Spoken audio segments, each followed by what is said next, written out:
Hola, hoy te traemos principios generales y clasificaciones de los neumotórax, presentado por Nayeli Britne Pereira Olmedo, Gabriela Belén Benítez López y Fernando Trián Sarango Gía, a cargo del tutor Roberto Eduardo Aguirre Fernández. Muy bien, ¿qué es el neumotórax? Cuando hablamos de neumotórax nos referimos a una condición médica que se define como la presencia de aire en el espacio pleural, que es el área entre los pulmones y la pared torácica. Esta acumulación de aire provoca un colapso parcial o completo del pulmón afectado. Muy bien, ahora con respecto a las causas de neumotórax, estas pueden clasificarse en diferentes categorías, comenzando con las causas relacionadas con la vía aérea, por enfermedades crónicas o obstructivas como EPOC, especialmente en pacientes con enfisema, donde las bullas pulmonares pueden romperse y liberar aire a la pleura.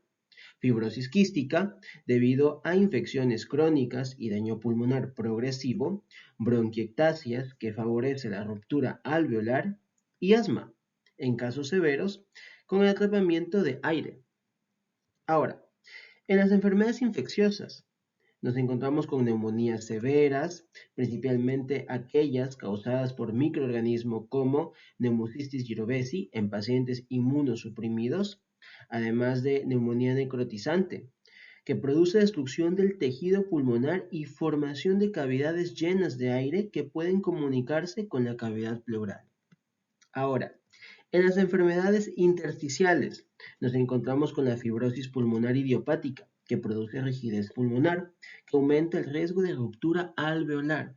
Además de esto, la sarcoidosis, la cual es la formación de granulomas en el tejido pulmonar que puede debilitar las estructuras pulmonares.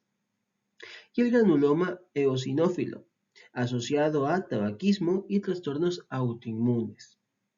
Por último, las enfermedades del tejido conectivo, donde encontramos a la artritis reumatoide, que puede ocasionar complicaciones pleurales, esclerodermia, asociada a fibrosis pleural y alteraciones pulmonares, y la poliomiositis y dermatomiositis, trastornos inflamatorios que pueden afectar a los pulmones. Dentro de los factores de riesgo de neumotórax, nos encontramos con la enfermedad pulmonar subyacente, ventilación mecánica, tabaquismo, genética y neumotórax previo. Cuando hablamos de enfermedad pulmonar subyacente, hablamos de patologías pulmonares crónicas, como EPOC, fibrosis pulmonar, bronquiectasia, las cuales incrementan el riesgo de neumotórax secundario debido a la alteración estructural del tejido pulmonar. En cuanto a la ventilación mecánica, esta puede generar barotrauma y conducir a la ruptura de alveolos, favoreciendo el desarrollo de un neumotórax. Por parte del tabaquismo, fumar daña el tejido pulmonar, aumentando la formación de bullas o lesiones enfisematosas, lo que incrementa el riesgo de ruptura alveolar.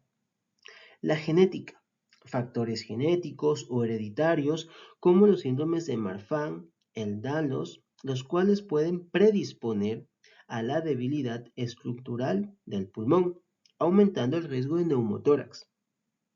Y por último, cuando hablamos de un neumotórax previo, es que el pulmón afectado queda vulnerable. Ahora, cuando vamos a hablar sobre la clasificación del neumotórax, debemos conocer que eso se va a dar por diferentes causas y se clasifican en los siguientes tipos. En primer lugar, tenemos el neumotórax espontáneo, que se subdivide en primario y secundario.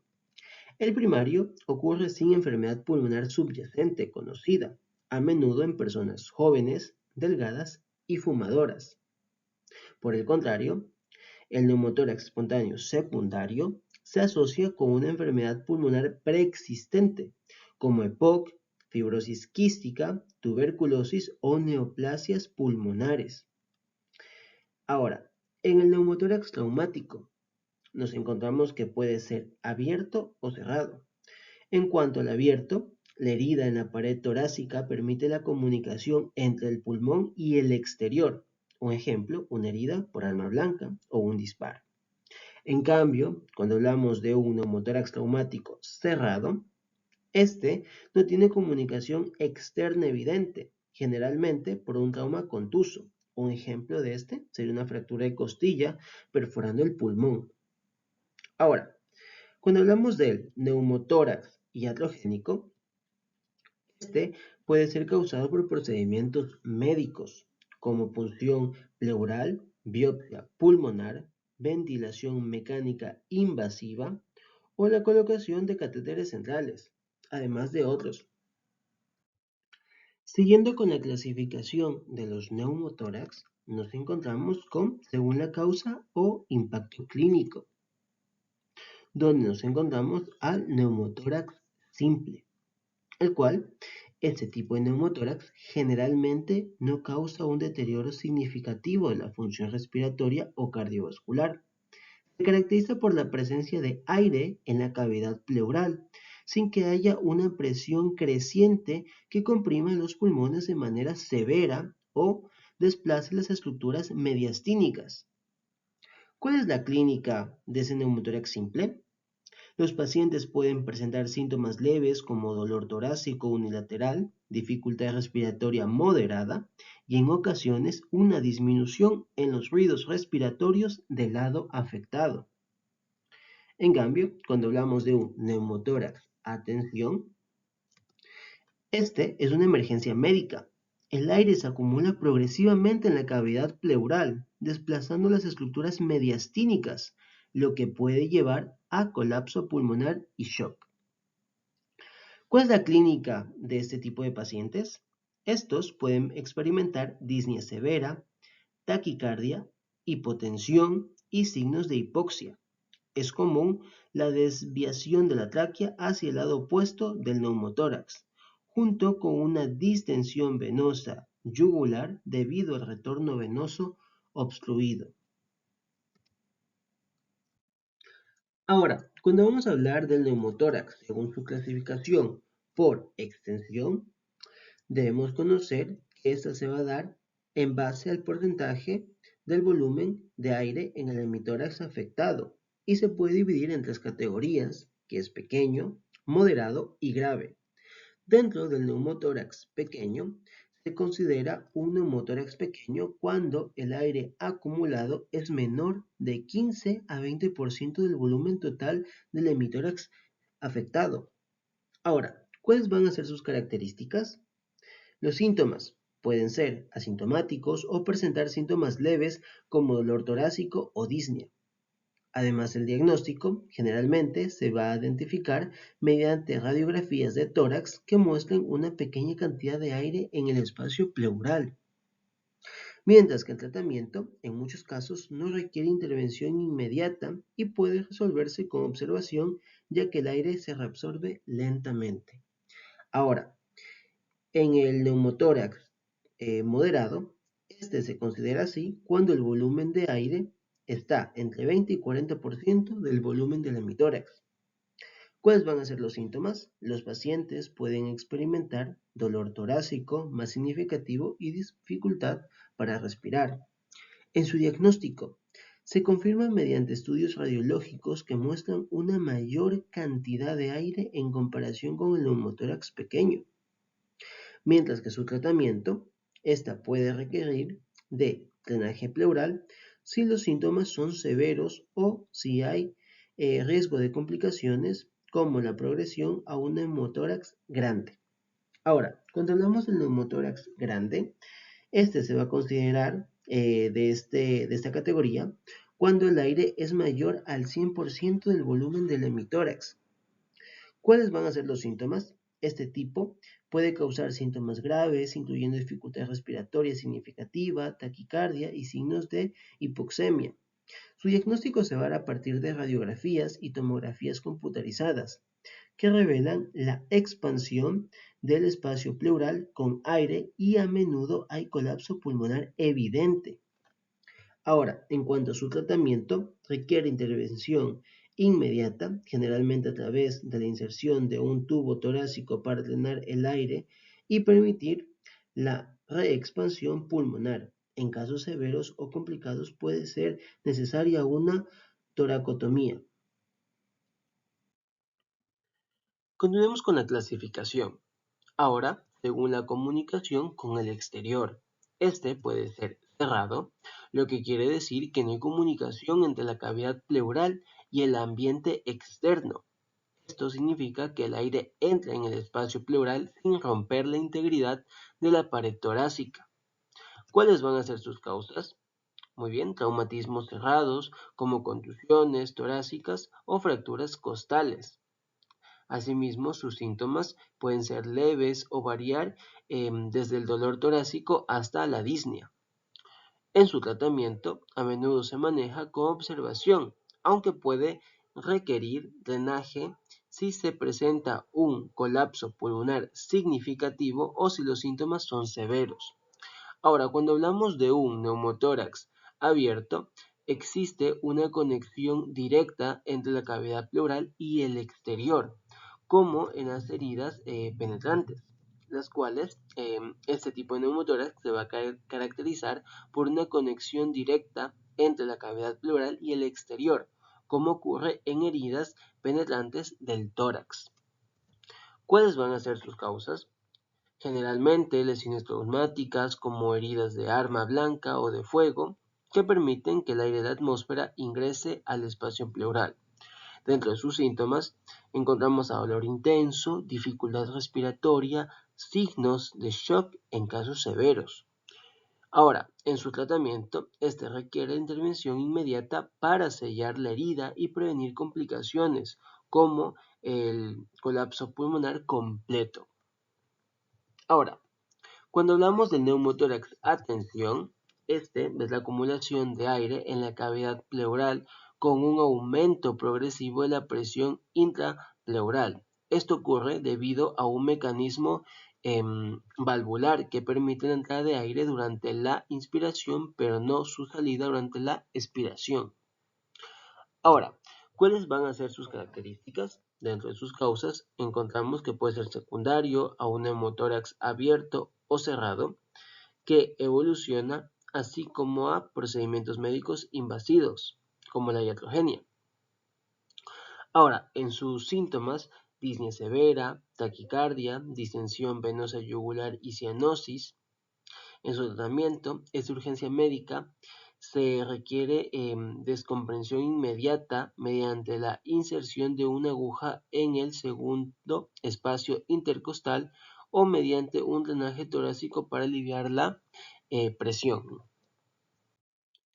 Cuando vamos a hablar sobre el diagnóstico del neumotórax, nos encontramos de cómo calcular el porcentaje de neumotórax y encontramos el índice de Kircher, el cual es una forma utilizada para calcular el porcentaje de neumotórax, es decir, la cantidad de espacio ocupado por aire fuera del pulmón dentro de la cavidad torácica. Este índice se obtiene a partir de radiografías de tórax y mide la proporción entre el área total del hemitórax y el área ocupada por neumotórax.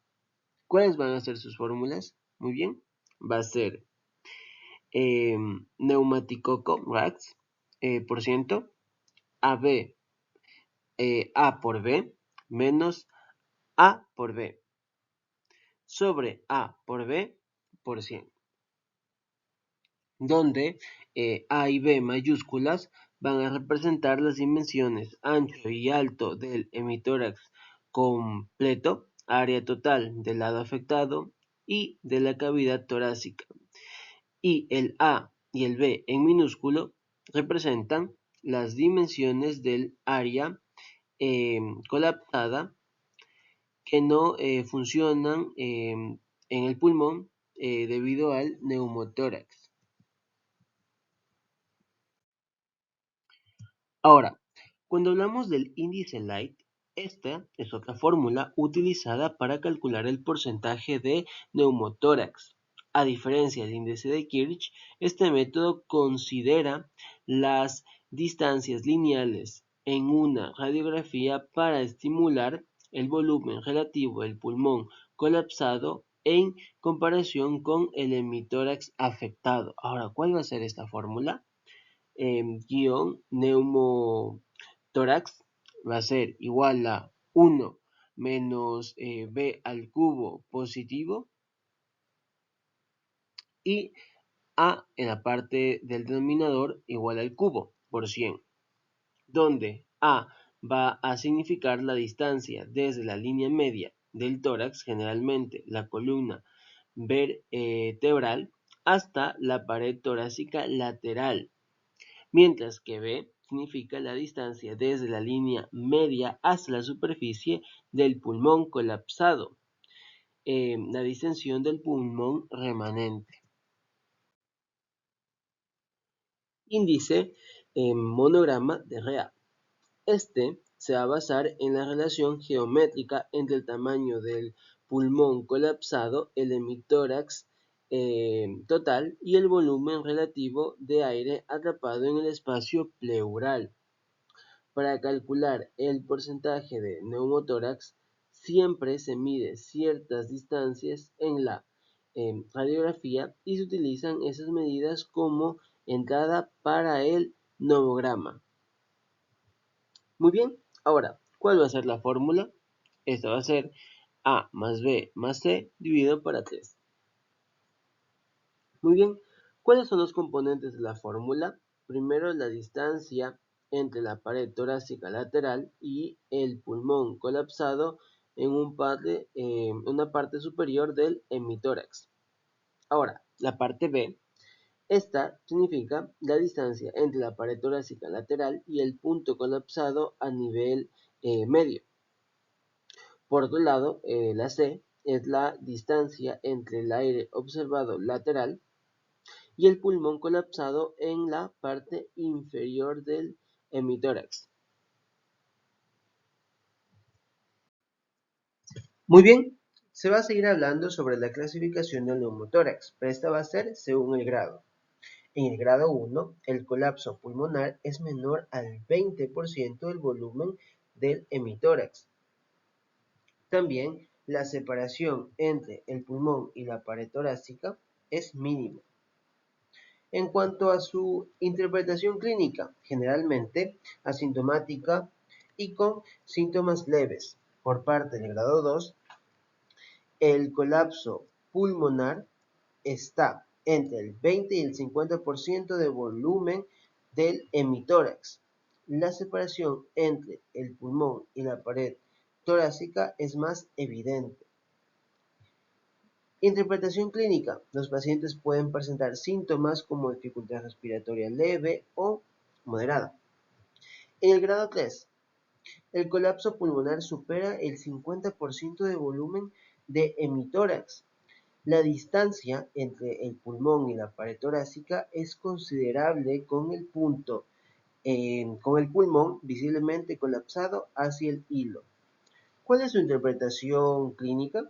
Bueno, es una emergencia médica, especialmente si hay signos de insuficiencia respiratoria o compromiso hemodinámico. Este requiere de intervención inmediata, como la colocación de un tubo torácico para descomprimir el espacio pleural. Por último, vamos a hablar sobre la clasificación del neumotórax, pero esta va a ser según la Sociedad Española de Neumología. Ahora, esta se va a clasificar en los tres casos en categorías, en parcial, completo y completo con colapso pulmonar total. Esta clasificación, junto con una evaluación clínica, proporcionaría información suficiente para reducir el abordaje terapéutico. Cuando hablamos de una parcial, se observa una pequeña cantidad de aire en el espacio pleural sin colapso pulmonar completo. En cambio, cuando hablamos de un completo, se aprecia un colapso total del pulmón con el pulmón retraído y todo el espacio pleural lleno de aire. Generalmente requiere intervención médica como la inserción de un tubo de drenaje pleural para evacuar el aire y permitir la reexpansión del pulmón. Ahora, cuando hablamos del total, se observa una gran cantidad de aire en el espacio pleural con un colapso pulmonar completo. Suele requerir un tratamiento urgente, como la inserción de un tubo de drenaje pleural para prevenir complicaciones graves como el desplazamiento de los órganos mediastínicos. Muchas gracias por su atención. Hasta la próxima.